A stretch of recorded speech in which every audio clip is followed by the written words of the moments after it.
நான் இன்னைக்கு சொல்ல போற விஷயம் என்ன அப்படின்னா, ஒரு 3 பொருள். அந்த 3 பொருள் உங்ககிட்ட இருக்கும்போது, நீங்க எப்பவுமே ஒரு பாசிட்டிவா இருப்பாங்க. உங்ககிட்ட நோய் எதிர்ப்பு சக்தியும் உங்களுக்கு வந்து அதிகரிக்கும். அதே மாரி உங்ககிட்ட இருக்க பண பிரச்சனைகளுக்கும் வந்து இது வந்து ஒரு நல்ல தீர்வு குடுக்கும். இது என்னென்ன அப்படின்னு பார்த்தீங்கன்னா, பச்சை கற்பூரம், ஏலக்காய், கிராம்பு. இந்த 3 விஷயம் தான். வந்து ஏதோ தப்பா இருக்கு அப்படின்னு நீங்க ஃபீல் பண்றீங்க அப்படின்னா, நான் சொன்ன இந்த 3த்தையுமே வந்து ஒரு 2 பீஸ், அதாவது ஏலக்காய் 2 பீஸ், அதுக்கப்புறம் பச்சை கற்பூரம்லேருந்து ஒரு 2 சின்ன பீசஸ், அதுக்கப்புறம் வந்து கிராம்பு.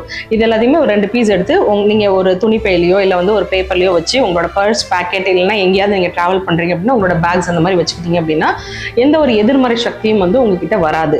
சோம்பு எடுத்துட்டு அதில் நீங்க நைட்டு வந்து போட்டுட்டு காலையில அதில் 2 துளசியும் ஆட் பண்ணிக்கோங்க. போட்டு இந்த தண்ணியை வந்து நீங்க மார்னிங் குடிச்சிங்க அப்படின்னா உங்களோட இம்யூன் சிஸ்டம்க்கு வந்து ரொம்ப நல்ல சப்போர்ட் பண்ணும். அந்த பச்சை கற்பூரம், ஏலக்காய், கிராம்பு இதை வந்து எடுத்து ஒரு வெள்ளை துணியில எடுத்து நீங்க போட்டுட்டு உங்களோட பணப்பெட்டி அந்த மாதிரி இடத்துல நீங்க வைக்கும்போது உங்களோட பணம் சார்ந்த பிரச்சனைகளும் வந்து கொஞ்சம் கொஞ்சமா குறையும்.